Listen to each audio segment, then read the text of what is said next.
কাজের ছিলে প্রথম সকালে দরজায় টোকা দিত। খালাম্মা, পানি দেব? আমি আধ ঘুমে বলতাম, দে বাইরে রাখ। কিন্তু দরজা খুলে দেখতাম মুখে এক চিলতে হাসি নিয়ে দাঁড়িয়ে আছে, চোখে একরকম সরলতা, কিন্তু তাতে অদ্ভুত এক নির্ভরতার আভা। যেন সে চায় আমি তাকাই, আমি লক্ষ্য করি, আমি কিছু বলি, আমি ওকে ডাকি। অথচ আমি কিছুই বলতাম না, শুধু ভেতরে একটুখানি অস্থিরতা জমত, যা নিজের কাছেই লুকাতাম। ভাবতাম বয়স হয়েছে, মনকে স্থির রাখ। কিন্তু মন তো কিসে থামে ভালো। আমি দেখতে দেখতে ওর কাজের গতি লক্ষ্য করতাম, কিভাবে সে মেঝে মুছে, জানালা মুছে, হালকা ঘাম জমে গালে। আমি চা খেতে খেতে তাকিয়ে থাকতাম, কখনো চোখ মেলাত না। আবার মনে হতো ইচ্ছে করেই না যেন দূরত্ব বজায় রেখে উপস্থিতির ঘোষণা দিচ্ছে। আমি তা বুঝতাম, কিন্তু স্বীকার করতাম না।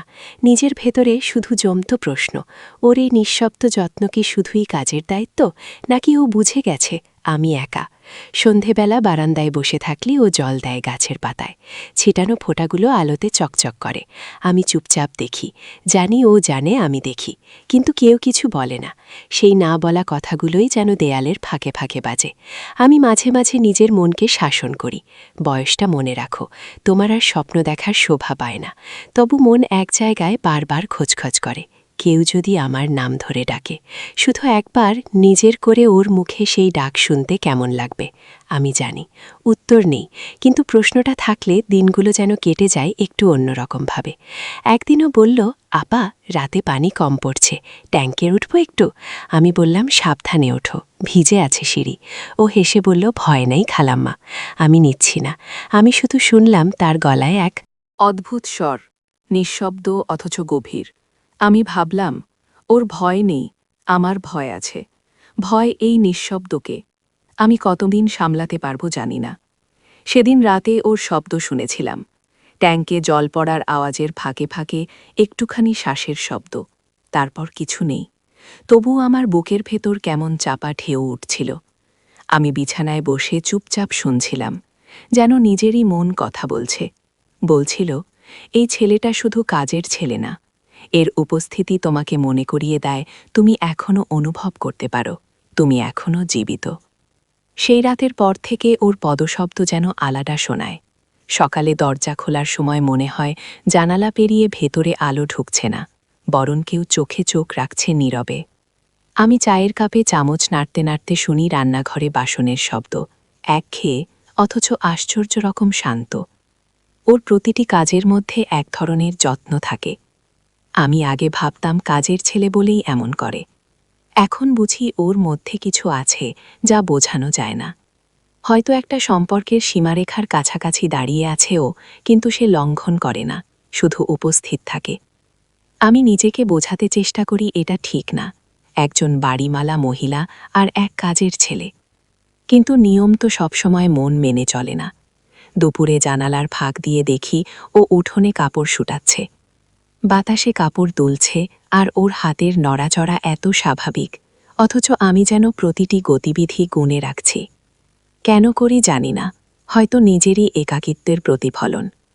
আমি মাঝে মাঝে নিজের গলা শুনতে পাই, মনে হয় কারো সঙ্গে কথা বলছি, অথচ ঘরে আমি একা। কখনো বলি, তুমি চা খাওনি এখনো? আমি বুঝতে পারি আমি পাগল হয়ে যাচ্ছি। হয়তো সে শোনে না, কিন্তু হঠাৎ একদিনও বলল, আপা আজ আপনাকে চা করে দেব। আমি চমকে উঠেছিলাম, বলেছিলাম, না, দরকার নেই, আমি নিজেই করব। কিন্তু ওর চোখে তখন এক অদ্ভুত ভরসা ছিল, যেন বলছে, বিশ্বাস করুন, আমি জানি কিভাবে আপনার জন্য করতে হয়। আমি তখন কিছুই বলিনি, শুধু কাপের ভেতর পানি ঢালার শব্দ শুনেছিলাম। মনে হচ্ছিল জল নয়, কোনো সুর বাজছে ঘরের ভেতর। সেদিন চা খেতে খেতে আমি বুঝেছিলাম এই নিঃশব্দ টান থামানো যাবে না। সেটা না প্রেম, না দায়িত্ব, কিছু এক অচেলা নামহীন অনুভব, হয়তো নিঃসঙ্গতার ঘন ছায়া থেকে জন্ম নেওয়া এক ধরনের বন্ধন। রাতে ঘুম আসেনি, বাইরে বৃষ্টি হচ্ছিল। আমি জানালার পাশে দাঁড়িয়েছিলাম। হঠাৎ নিচ থেকে ওর কণ্ঠ শুনলাম, আপা জানালাটা বন্ধ করে দিন, পানি ঢুকবে।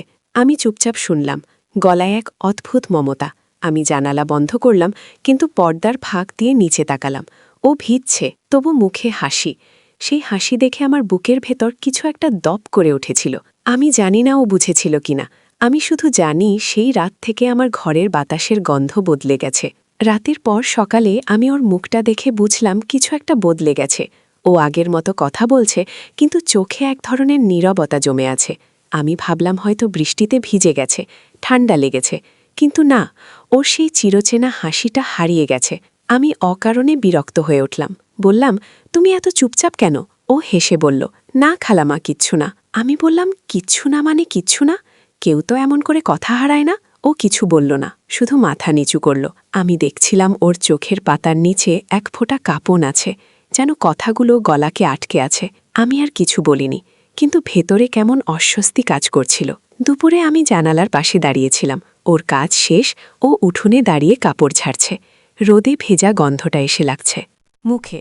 আমার মনে হচ্ছিল প্রতিটি হাওয়ার সঙ্গে ওর গায়ের গন্ধ মিশে যাচ্ছে। আমি জানি এটা বলা যায় না, এমন ভাবা উচিত না, তবু নিজেকে আটকাতে পারি না। সেই রাতে খেতে বসে মনে হলো খাবারের স্বাদ নেই, যতটা ওর উপস্থিতির অভাব টের পাই। ও যেদিন দেরি করে আসে ঘরটা ফাঁকা লাগে, যেন কিছু একটা নেই।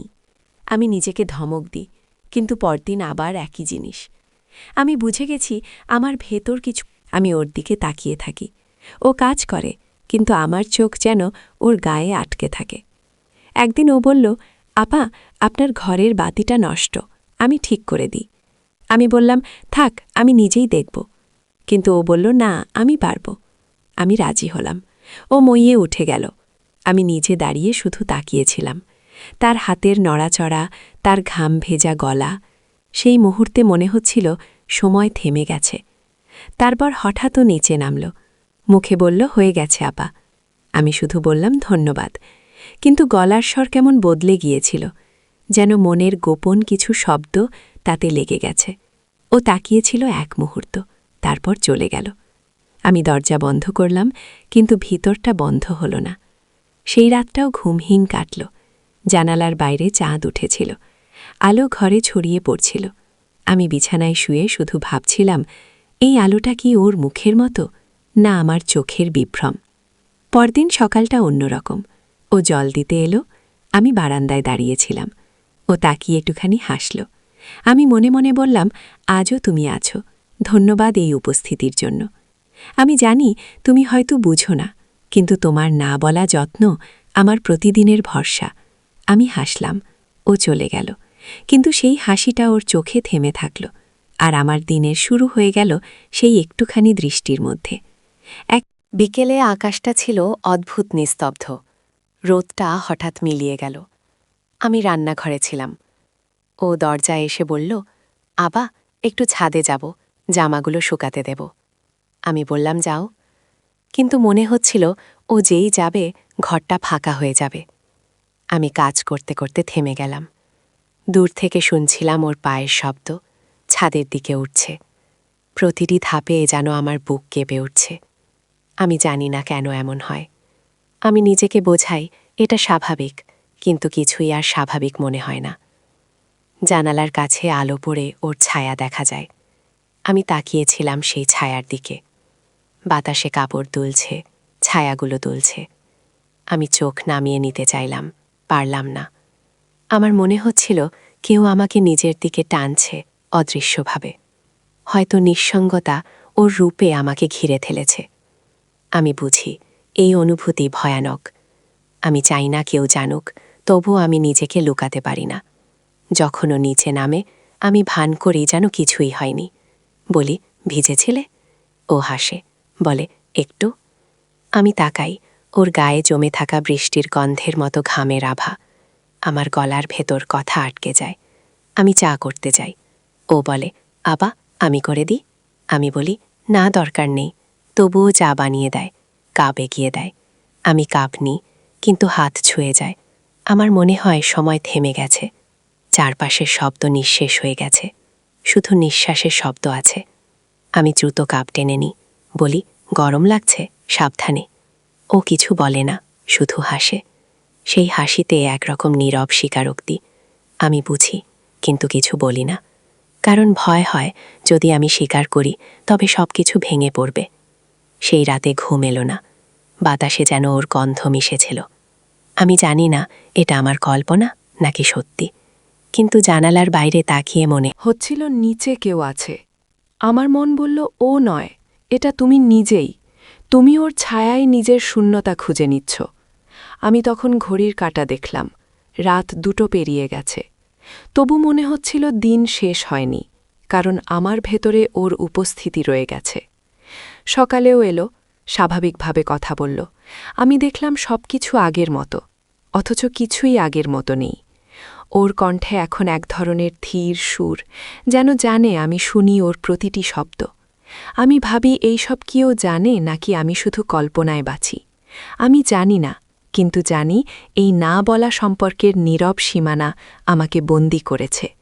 আমি চেষ্টা করি দূরে থাকতে, কিন্তু যখন দরজায় ওর টোকা শুনি, আমার বুকের ভেতর এমন এক কাঁপন ওঠে, যেন বছরের পর বছর কেউ টোকা দেয়নি এই হৃদয়ের দরজায়। সেদিন সকালে হঠাৎ ও এলো না। আমি প্রথমে ভাবলাম হয়তো দেরি হয়েছে। তারপর ঘণ্টা পেরিয়ে গেল, তবুও আসেনি। ঘর নিস্তব্ধ হয়ে গেল। মনে হচ্ছিল কিছু একটা হারিয়ে গেছে। আমি বারান্দায় গিয়ে দাঁড়ালাম। নিচের রাস্তা ফাঁকা, শুধু রোদে ধুলো উঠছে। আমি নিজেকে বোঝাতে চেষ্টা করলাম কাজের ছেলে না এলে এত কিছু ভাবার কিছু নেই। কিন্তু যতই বোঝাই, বুকের ভেতরে একটা ফাঁকা জায়গা ক্রমে বড় হতে লাগল। বিকেলে খবর এলো ও অসুস্থ, গ্রামের বাড়ি গেছে।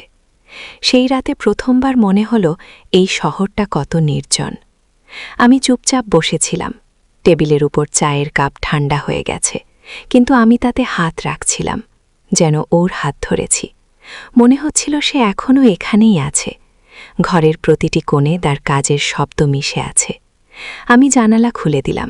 বাইরে হালকা বাতাস বইছিল, গাছের পাতাগুলো দুলছে। আমি চোখ বন্ধ করলাম। মনে পড়ল ওর হাসি, ওর কথা, ওর নিঃশব্দ উপস্থিতি। আমি বুঝলাম সে আমাকে এক অদৃশ্য বন্ধনে বেঁধে রেখে গেছে। আমি সেই বন্ধন ছিঁড়তে চাই না, কারণ তাতে আমার জীবনের শেষ আলো নিভে যাবে। দিন গড়িয়ে সপ্তাহ কেটে গেল। আমি এখন একা, কিন্তু আর আগের মতো একা নই। কোথাও না কোথাও মনে হয় ও আছে, জানালার পাশে দাঁড়িয়ে আছে, দরজায় টোকা দিচ্ছে, বলে উঠছে, আপা, পানি দেব? আমি প্রতিদিন সকালে ঘুম থেকে উঠে প্রথমে দরজার দিকে তাকাই, কখনো কেউ থাকে না। তবু মনে হয়, থাকলে কি এমন হতো? আমি কখনো কখনো নিজের সাথে কথা বলি, তুমি ভালো তো?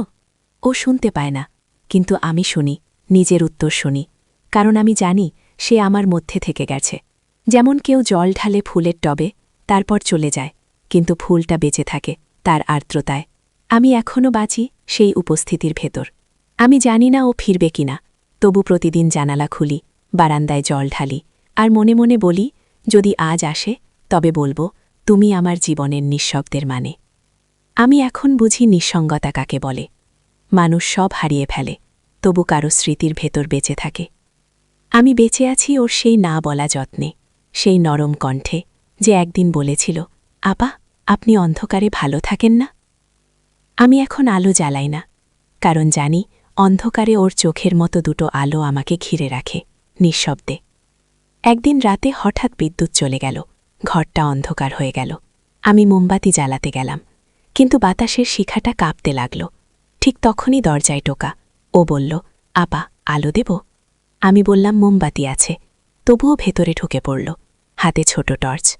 আমি বললাম, দরকার ছিল না। ও বলল, আপনি অন্ধকারে ভালো থাকেন না? আমি অবাক হয়ে তাকিয়ে রইলাম। কিভাবে জানল আমার ভয়টা? আমি নিজেই জানি না। হয়তো মুখে লেখা আছে, হয়তো এই ঘরের নিঃশব্দতা ওরও জানা। ও টর্চটা টেবিলে রেখে বলল, বাইরে বৃষ্টি শুরু হবে, জানালা বন্ধ করে দিন। আমি বললাম, তুমি করো। ও জানালার দিকে গেল। পর্দা সরাতে বাতাসে মোমের শিখা দুলে উঠল।